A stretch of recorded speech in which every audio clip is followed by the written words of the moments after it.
안녕하세요. 박진아입니다. 네, 이번 시간은 정책 리더를 위한 데이터 리터러시, 데이터 기반 의사 결정을 위한 핵심 프로세스와 케이스 스터디를 알아볼 텐데요. 그 중에서도 이번 시간에 제가 여러분들과 함께 할 내용은 데이터 기반 의사 결정을 위한 핵심 요인과 프로세스를 한 차시와 두 차시로 나눠보고 마지막으로 이제 이런 것들을 우리가 실제로 활용한 케이스 스터디 자료를 통해서 의사결정 사례를 한번 보도록 하겠습니다. 네, 먼저 첫 번째 내용이죠. 네, 데이터 기반 의사결정을 위한 핵심 요인과 프로세스 첫 번째는 데이터 기반의 의사결정을 할 때 반드시 필요한 핵심 요인 단계들을 화면에 보이시는 이렇게 5가지로 나누고 그 5가지를 프로세스별로 한번 우리가 주의해야 할 사항과 또 직접 데이터 기반 의사결정을 하실 때 필요하신 그런 핵심 포인트들을 한번 정리해서 살펴보도록 하겠습니다.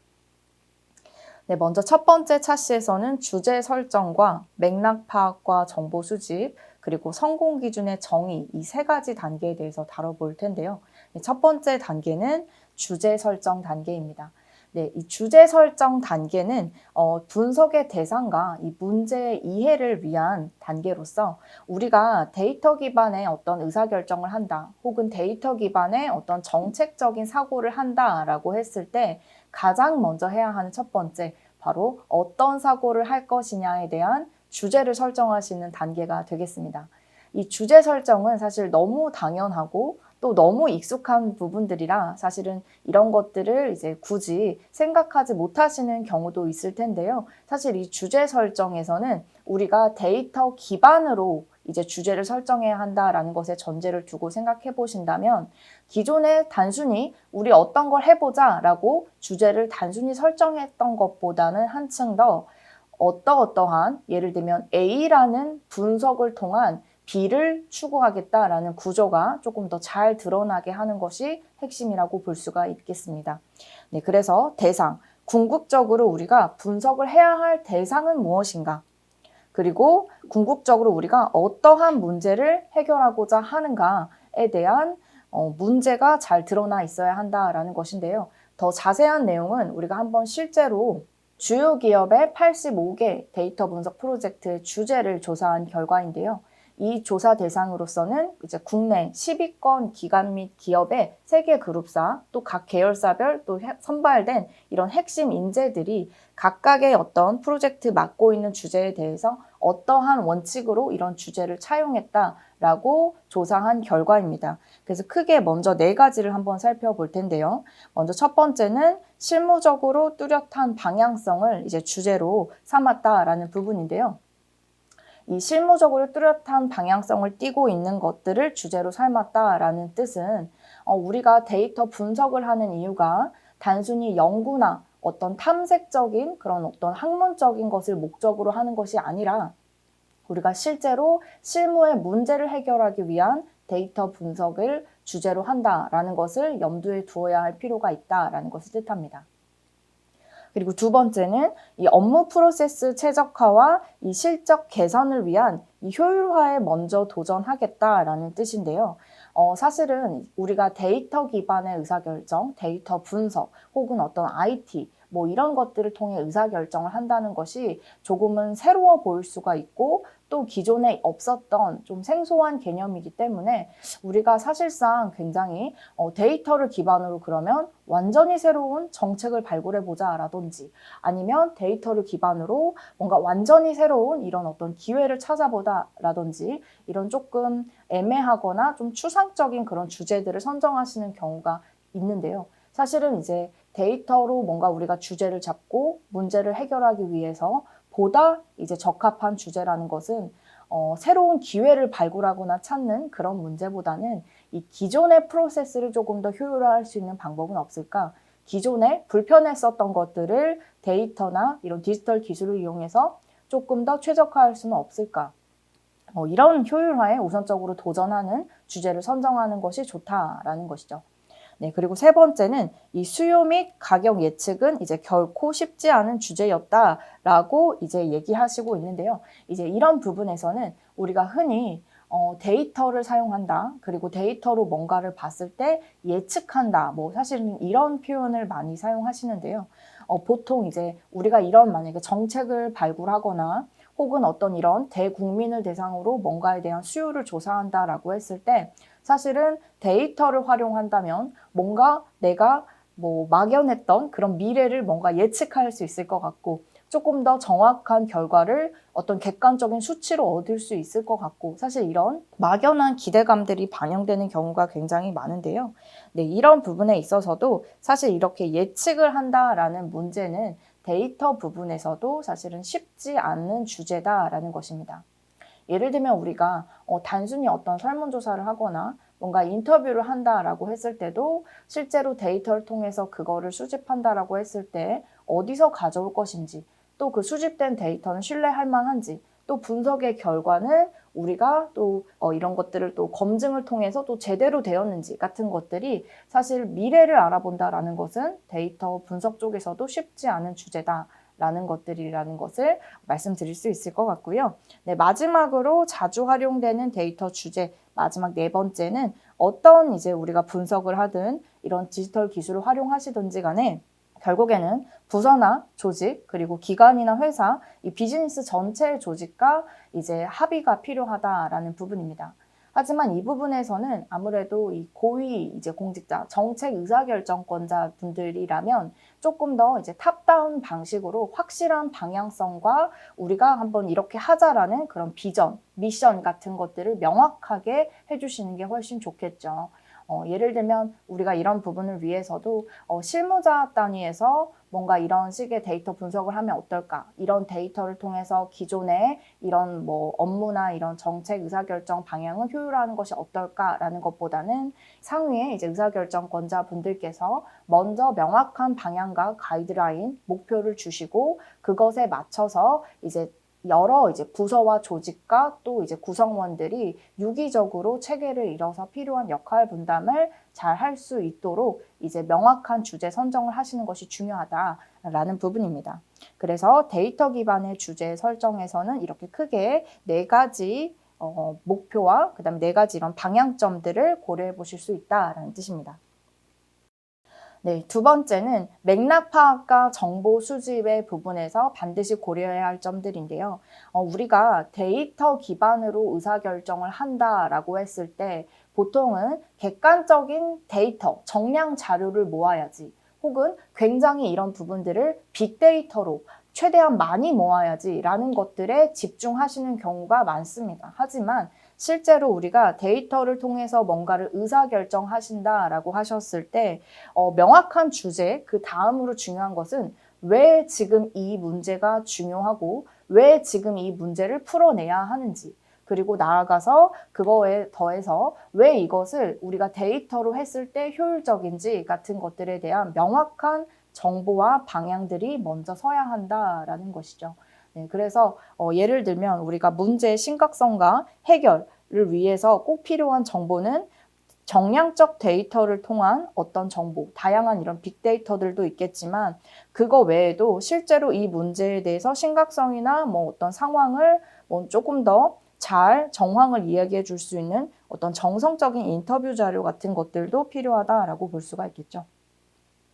네, 그리고 이렇게 맥락 정보, 우리가 이것을 왜 분석해야 되고 어떠한 방향으로 해야 하는지에 대한 그런 맥락적인 정보를 이제 위해서 꼭 필요한 정보들이 있는데요.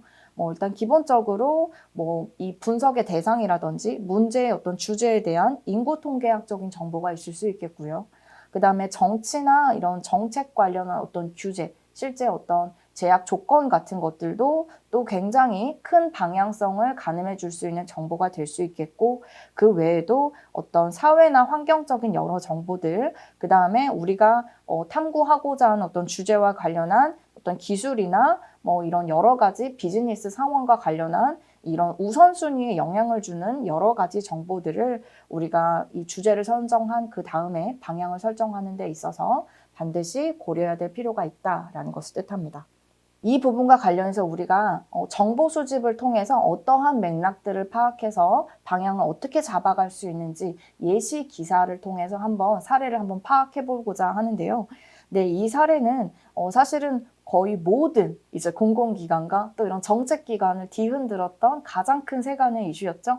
네, 코로나 바이러스 감염증. 네, 코로나19에 대한 어떤 그런 간략한 기사 정보를 가져왔습니다. 그래서 이 기사 정보를 한번 지금 이 강의 장표에서 일시정지나 한번 천천히 조금 보시면서 쭉 한번 읽어보시고 우리가 이 기사에서 어떠한 맥락 정보를 뽑아낼 수 있는지 간단히 보도록 하겠습니다.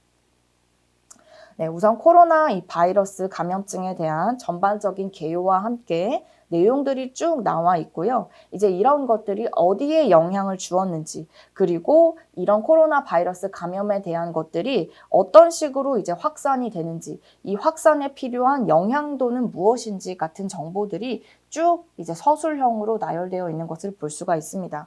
그래서 우리가 만약에 우리 특정 지역구 혹은 어떤 특정 어떤 자치 부서에 이런 코로나 바이러스와 관련한 대응책, 대응 정책을 한번 세워보고자 했을 때 이런 코로나 바이러스에 대한 어떤 정황적인 정보, 이런 어떤 사례 기사들을 바탕으로 조금 더 명확하게 우리가 어떤 식으로 이것을 데이터 기반으로 의사결정해야 될지에 대한 방향을 세울 수 있다는 것이죠.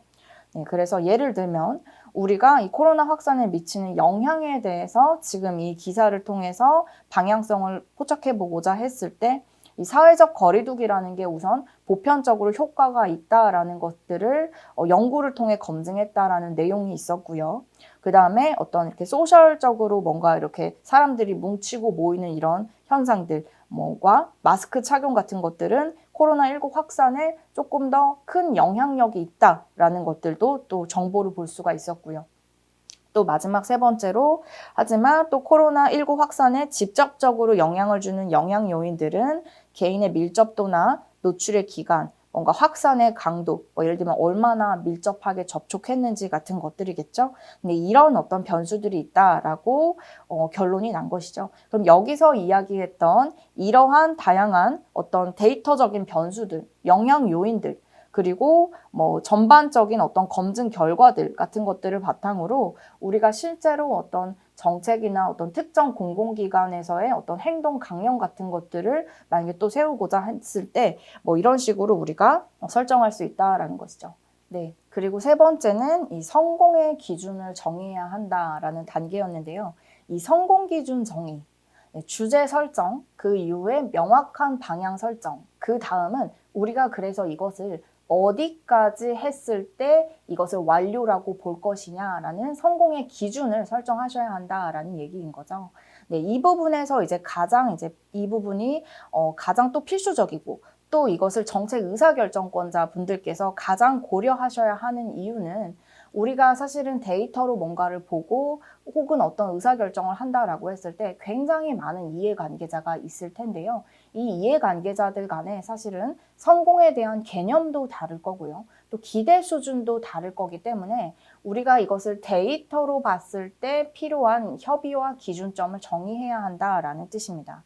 그래서 이렇게 구체적으로 목표를 설정했을 때 가장 중요한 질문에 대한 답을 찾을 수가 있고요.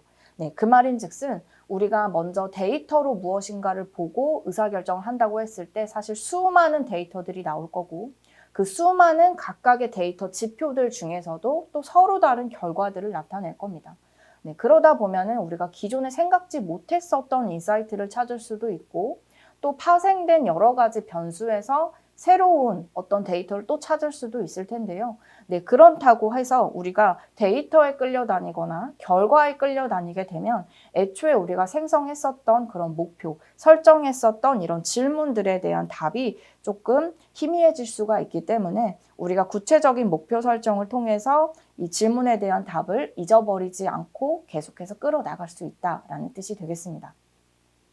네, 그리고 두 번째, 지금 잘하는지 그리고 목표에 집중할 수 있다라는 부분에 대해서는 사실은 데이터라는 것은 말 그대로 정량적인 어떤 수치나 어떤 측정 값이 나타나는 것이죠. 네, 그렇기 때문에 지금 내가 뭐 예를 들면 100%가 목표라고 한다면 우리가 뭐 이 부분에 대해서 이행한 비율이 뭐 89% 혹은 뭔가 정확도가 90%가 나왔다라고 했다면 지금 내가 얼마나 잘했는지를 가장 직관적으로 판단할 수 있다라는 뜻이고요. 또 그만큼 내가 지금 현재 상황을 판단하고 앞으로 나아갈 부분에 대해서도 알 수 있기 때문에 목표에 집중할 수 있다라는 뜻입니다. 그리고 마지막으로 이제 우리가 이런 부분에 있어서 가장 필요한 답을 찾고 또 지금 잘하는지를 판단하고 또 목표에 집중할 수 있기 때문에 궁극적으로 어떤 식으로 일했을 때 조금 더 성과가 빠르게 혹은 더 효율적으로 개선이 되는지, 어떤 기준으로 일을 해야 하는지 같은 것들에 대한 방향성과 일하는 기준을 통일할 수 있다라는 뜻이 되겠네요. 네, 그래서 이런 식으로 우리가 성공에 대한 기준을 잡아주시는 것이 굉장히 중요하고요. 네, 또 추가로 여기서 우리가 단순히 이제 기준을 그러면 이렇게 해라고 이제 던지는 것뿐만이 아니라 실제로 이 데이터 분석을 할 때 혹은 데이터를 활용해서 의사결정을 하실 때 명확한 성공의 기준을 잡아주시는 데 있어서 우리 의사결정권자 분들께서 가장 이제 참고하셔야 되는 부분은 명확한 성공의 기준은 곧 명확한 방향성이다라는 것들을 염두에 두시면 좋을 것 같습니다. 네, 실제로 우리가 이렇게 명확한 방향성을 잡는 것들이 더욱 어려운 이유는 그냥 이제 이렇게 해라고 뭔가 큰 하나의 목표를 던져주는 것만이 명확한 성공의 기준을 잡는 것이 아니라 여기서 핵심 키워드는 현실적인 어떤 기회를 포착하는 것이라고 보시면 되겠습니다. 그 말인즉슨 우리가 데이터로 가능한 것과 불가능한 것에 대한 범위를 명확하게 이해하시고 우리가 데이터의 분석 결과나 활용을 통해서 할 수 있는 어떤 목표가 무엇인지를 잡아주셔야 한다라는 것인데요. 이 말은 아까 앞에서 우리가 주제 설정으로 봤을 때 조금 효율적인 주제가 무엇이냐라고 했을 때 그 중에 하나가 어떤 불가능한 혹은 어떤 추상적이고 애매모호한 목표를 찾는 것보다 우리가 지금 할 수 있는 문제, 그 다음에 지금 효율화가 가능한 문제를 우선적으로 해결하는 것이 중요하다라고 말씀을 드렸었는데요. 네, 그 말처럼 현실적으로 우리가 데이터로 해결 가능한 어떤 범주와 기회를 잘 잡으셔야 한다라는 것이 되겠죠. 네, 그래서 지금 여기 보면 이제 삼성 KPMG의 이제 데이터 애널리틱스 부분에 지역 대표가 이제 한 얘기인데요. 한번 이것을 읽어보고 성공의 기준을 마무리해 보도록 하겠습니다. 네, 데이터 애널리틱스는 기업 성장을 위한 요소이며 명확한 방향성을 필요로 한다. 아까 말씀드렸던 것과 동일하죠. 네, 그리고 많은 기업은 이렇게 비현실적인 비즈니스의 기회 구상으로부터 벗어나서 효용성, 즉 효율성의 제고를 위해서 더 전략적으로 움직여야 할 필요가 있다라고 얘기를 했네요. 네, 명확한 방향성 그리고 효율성을 위해서 가장 먼저 어떤 기준을 어디까지 책정할 것이냐에 대해서 반드시 고려해 주셔야 한다라는 점들을 다시 한번 이 사례를 통해서 알아볼 수가 있었습니다. 네, 그래서 실제로 이렇게 내부 운영 개선을 위해서 어떠한 목표들을 잡느냐에서 아마 주제이기도 하고 큰 목표이기도 할 텐데요. 운영비를 절감한다. 즉 어떤 업무 프로세스를 효율화하는 거라고 볼 수가 있겠죠. 네, 그리고 인사관리에서도 다양한 데이터를 활용한 의사결정이 이루어지는 것들을 볼 수가 있었고요. 그 이후에도 부서 간 커뮤니케이션을 효율화하거나 시스템과 어떤 처리 업무를 투명하게 만들거나 네, 이런 것들이 가장 조금 대표적인 데이터 활용의 목표이자 어떤 주제가 되지 않을까라고 생각할 수가 있을 것 같습니다. 네, 그래서 저희가 이렇게 첫 번째 차시에서는 이 주제 설정부터 성공 기준의 정의까지 세 단계를 나눠서 살펴보았고요. 이 다음 단계에서는 우리가 실제로 그러면 분석을 하는 데 있어서 데이터를 활용하는 데 있어서 인풋과 아웃풋, 들어가야 할 것과 나왔을 때 어떤 결과가 돼야 되는지에 대한 부분에 대해서 알아보고 마지막으로 가설수립과 우선순위에 대해서 살펴보도록 하겠습니다. 네, 이번 차시는 여기서 마무리하도록 하겠습니다.